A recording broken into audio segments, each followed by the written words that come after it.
It's mid-August and we're back on the 70. It's been 7 months since I did some substantial cutting in 2 different places on this farm.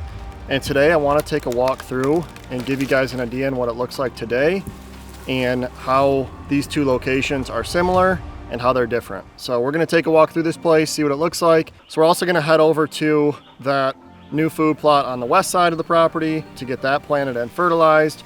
And then we're also going to take a peek at what those beans look like and see if we have any germination with those brassicas. So handful of things to knock out today. We're going to get after it.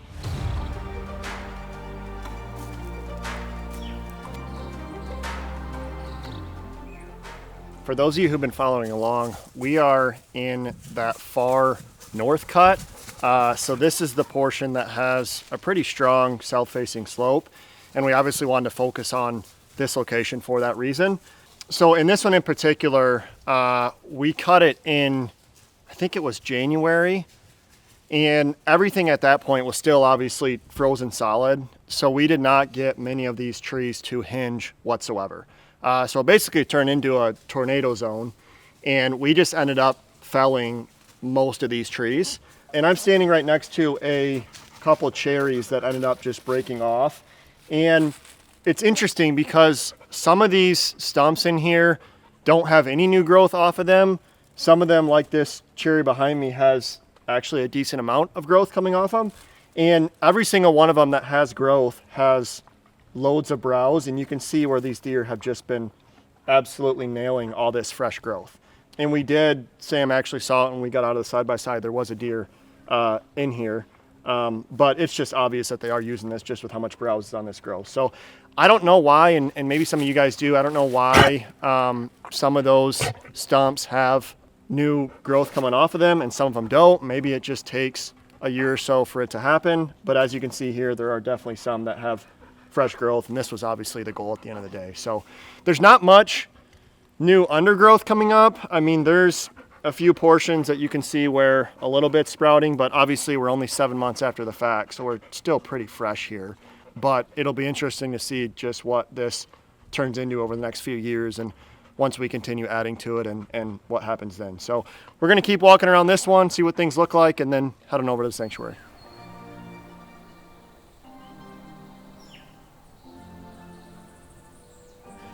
So I'm standing right now basically in the middle of the thickest portion of this cut here, and Sam and I were just talking. I think it would be beneficial at some point to get in here and just make it a little bit easier for these deer to travel through here, just because there are just portions that are impossible.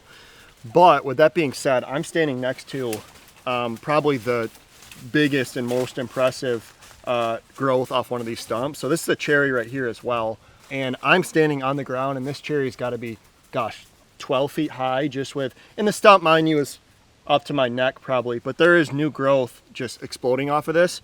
And little hypothesis of mine is, so like I said, I'm at a portion that's nearly impossible for a deer to get to. So I'm wondering if there's a good chance that a lot of this other growth that would have been is just getting browsed down so heavily. And this one here, it's almost obviously fenced off just by these trees and downfall. So I think there's a good chance that it's doing so well with all this growth because obviously the deer just can't reach it because of there's no trails or anything through here. So just interesting, and it doesn't really surprise me just because at the end of the day with this farm, there is very, very minimal younger growth and younger browse out here. So I think anything that we have made accessible and dropped just gets hammered. So just an interesting thought, and obviously at the end of the day, my goal is to provide as much browse and younger growth as possible because it's just lacked that. So we're going to keep working through this one and then head over to the sanctuary. Yeah, so even this one here is a little bit further out of the most thick portion, but there's just, compared to the first one, so much more growth off of it just because I don't think the deer can really get there. So just an interesting thing to think about, and I really do think at the end of the day there's just a lot of browse pressure from these deer on all this new and younger growth.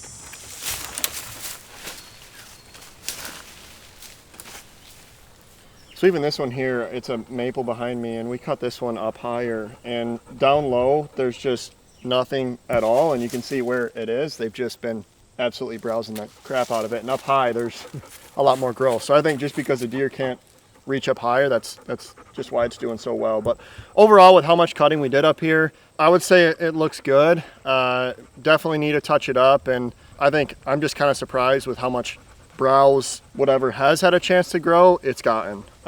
So yeah, excited with what this one looks like. I think just so much more work to do on just getting a lot more younger browse up here. So we're gonna head back to the side-by-side now and then take a peek up in the sanctuary.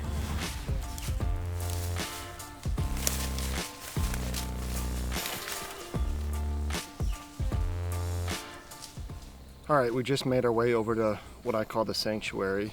And for those of you who remember, this is the portion where, gosh, I think it was one of the first spots that we did, and then we came back a couple weeks later and there was a bunch of deer browsing in here in the snow. So this is a portion towards the middle of the farm, and I really tried hinging a lot of these trees, and it sits on a ridge top, and you can tell this portion is a lot greener than even the other portion we were at. And honestly, a lot of it is autumn olive. But the interesting thing is, and my guess is just because of the extremely low quality browse that's out here, is why you can see they've even kept a lot of this autumn olive browse down. But there's definitely other portions like this cherry, and we haven't even walked all the way through it, that is getting a ton of browse as well. And even behind me here, it's just a lot thicker than that other portion. So we're gonna take a little closer look in here, and we have not been up in here since we did that cutting initially. So I'm excited to see what things look like 7 months later.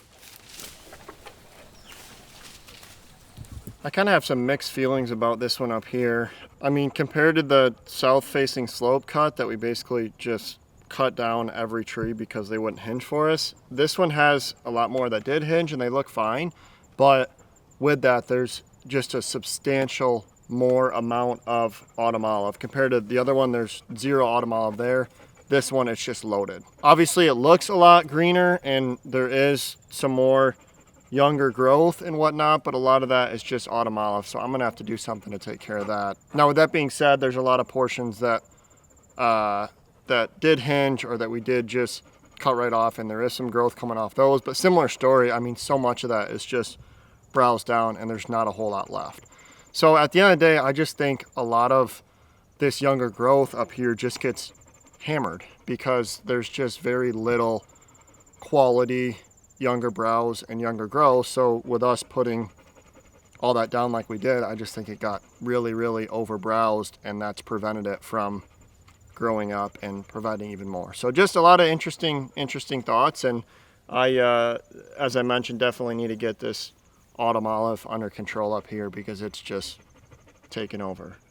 So quickly before we headed back to the side-by-side, I didn't want to sound too discouraged about there being a lot of autumn olive in here. With that, there is in the portion behind me here.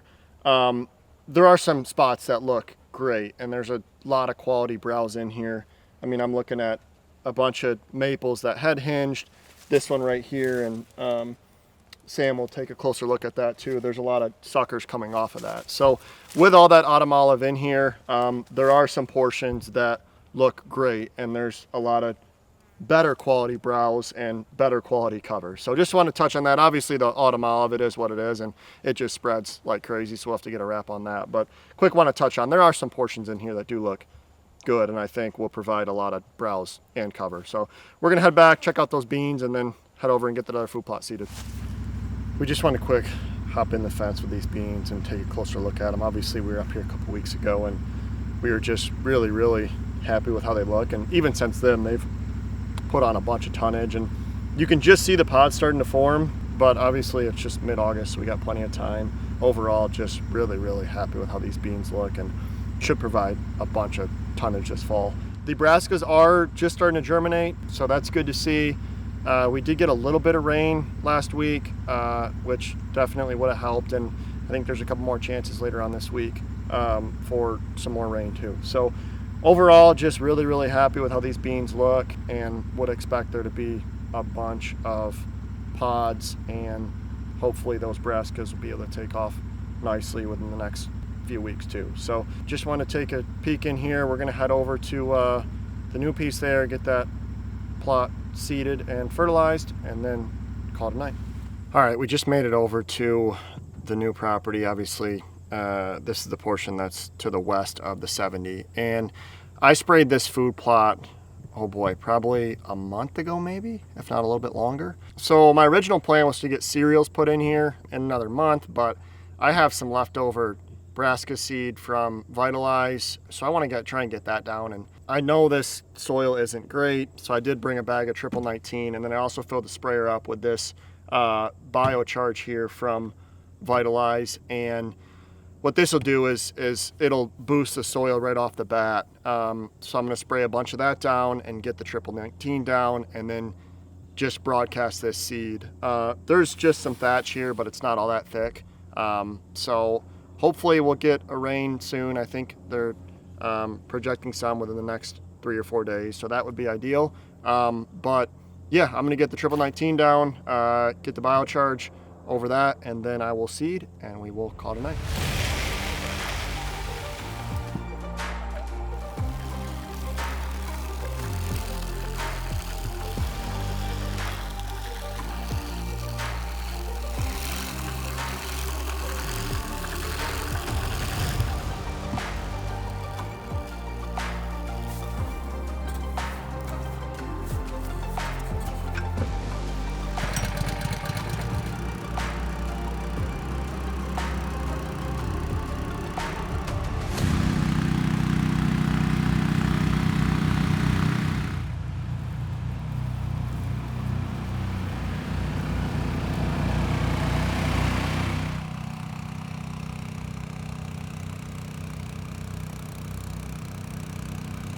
All right, we just got both the 19 and that biocharge on the food plot here. And as I said, I think this will just be a unique kind of experiment with that leftover brassica seed. And being that we killed this a little while ago, I obviously wanted to give this a shot. In worst case, we'll just come back with cereal grains and have to overseed it in a month. But yeah, I am gonna get this Vitalize on the ground, and then we will call it a night.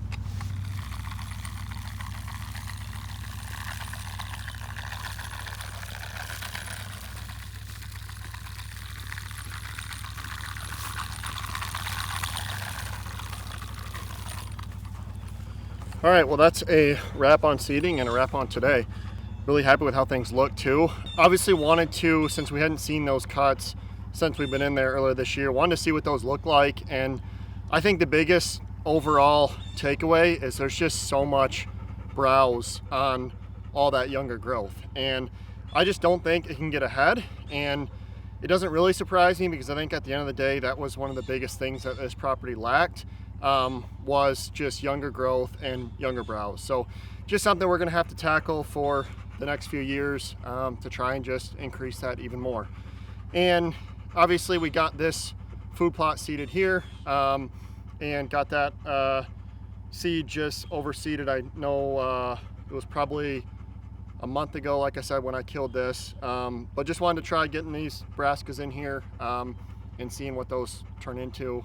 In worst case, like I said, we can just come back and overseed. So at the end of the day, happy with how today went. And I know we're only a month and a half away from season, so when we'll be up here next, definitely want to get some cameras running. And yeah, as always, really appreciate you guys following along. All the support and insight means a lot. So we will be back up here in the next couple weeks, and we will see you guys on the next one.